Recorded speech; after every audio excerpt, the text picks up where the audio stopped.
Paldean Fates is less than 2 weeks away. And the big question is, will this be the next Hidden Fates, like Shining Fates want it to be, or is it going to follow a similar trajectory to Shining Fates? Let's take a look at some of the cards and products coming out and get into it. Alright guys, so like I said, Paldean Fates is less than 2 weeks away. I know a lot of people are pretty excited for it. I think some people are getting a little bit sick of the press shiny button and just copying previous cards but with the shiny version of that Pokemon. I think this set is it's got pros and cons. The con is it's a lot of shiny reprints. Just like Shining Fates, there's only a handful of cards you really want to pull, but there's a lot more than Shining Fates. You have the Charizard, of course, the illustration rare shiny Charizard. Same with the Gardevoir and the Mew. Those are 3 bangers that people are going to be chasing for sure. You also have the special art rares of Iono, Penny, and some of the other trainers from the Scarlet and Violet block so far, as well as tons of baby shinies. Of course, it's a shiny set. There's got to be like 100 baby shinies in there.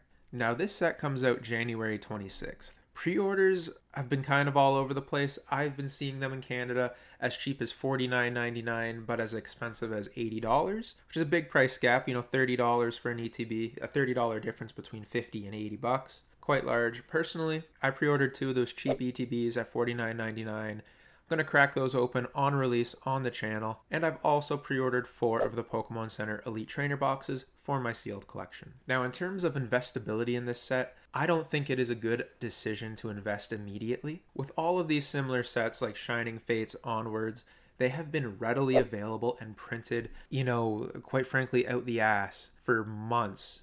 Shining Fates had, 3 or 4 print waves. It got a little crazy and it's still super cheap, super available. That being said, this set is better. I don't see it following the Shining Fates trajectory. I don't see it following the Hidden Fates either. I think this is going to be a set that's expensive for maybe 2 weeks. So if you think about it, up until the end of February, we won't count March because in March you're going to get the new set Temporal Forces. But after Paldean Fates comes out and through February, you're going to have multiple waves of Paldean Fates, the different products launching. But that's going to be on the shelf competing with 151, Paradox Rift, Obsidian Flames, Paldea Evolved, Scarlet Violet, Crown Zenith, and then whatever other older stuff you find. So there's a lot of products out right now. I think, obviously with every Pokemon set, there's going to be that FOMO. It's like, the new set, you gotta buy it. And of course, I'm going to buy some, crack it open. I have to. It's the new set. It's the rage. It's what everybody is talking about. Everybody stay calm. What's the procedure, everyone? What's the procedure? Stay calm! But if you see 151 and Paldean Fates side by side, say an ETB, same cost, boom, boom.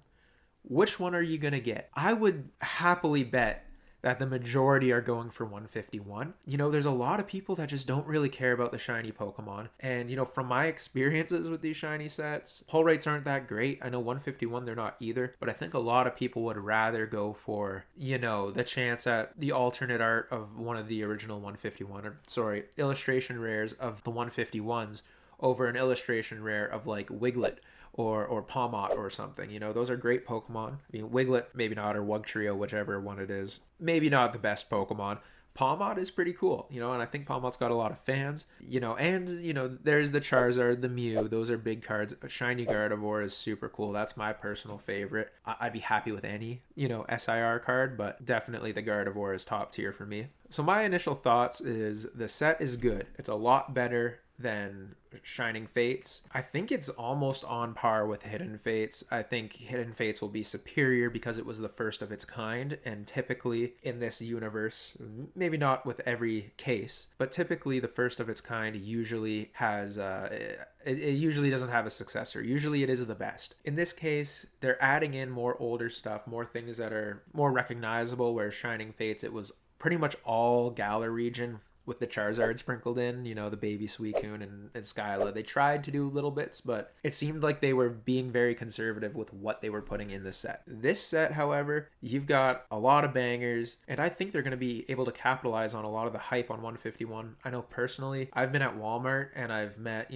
dudes similar age. You know, I'm 28. I've met dudes maybe in their mid 30s who are just, you know, they were like, oh, you know, these are all the Pokemon I grew up with. So I just got into collecting. The only stuff I've opened is 151 and Paradox Rift, and they don't like Paradox Rift because they don't know any of the Pokemon. I'm sure they'll get Paldean Fates, but if they don't pull any recognizable Pokemon early on, they might not be interested in buying it more. So let's circle back to the investment potential. So with Paldean Fates, I don't think you should buy and sit on product right away. Exception, Pokemon Elite Trainer boxes. Another thing, like if you're finding something cheap, like me, $50 here in Canada for an ETB is pretty cheap. I don't really think I ever saw Shining Fates cheaper than that. Maybe 45 or like $42.99 or something, but the cheapest I've ever seen an ETB for in Canada is $32.99. So I don't see it really going under $45 if it does, unless it's like huge fire sales next year for Black Friday. So I got it cheap. I'd say, you know, if you can get it for, you know, $50, whatever that is, like 30 something dollars American, I would buy a couple if you want to keep it sealed, but I wouldn't worry about it. I think Black Friday this year is going to be 151 and Paldean Fates just everywhere, similar to how Crown Zenith was in 2023. So I'd say, you know, pick up some stuff to rip and open it. Obviously the chase is real. You got the Charizard, the Gardevoir, the Mew, the Iono, the Penne, I think Nimona. Like, there's some pretty sweet trainers. There's some pretty sweet cards. You're gonna want to pull them. You know, I wouldn't worry about not being able to find it. Maybe, you know, the first week or two. But they're going to be doing waves. I think they have 3 different product drops between January and end of February. You're going to be able to find it if you just go out, you know, every Friday or something like I do. If I'm not buying from a Pokemon card shop or, you know, your LGS, I'll hit Walmart, you know, every Friday and just see what they got. So yeah, guys, those are kind of my thoughts on Paldean Fates. To summarize the video, I think it's a good set. I was a little worried about it at first, you know, falling into the Shining Fates trap. But I think it's a lot stronger than a lot of the sets from Scarlet Violet. I would put it in second place, right behind 151, as best set of the Scarlet and Violet era. I'd say pick it up. Don't go crazy. I think we're going to see some really good sales towards the end of the year, but I still wouldn't miss the hype of picking some up to rip on release. So, are you guys going to pick up some Paldean Fates on January 26th? Let me know in the comments below. Tune in next time for another video, and I'll see you later. Peace.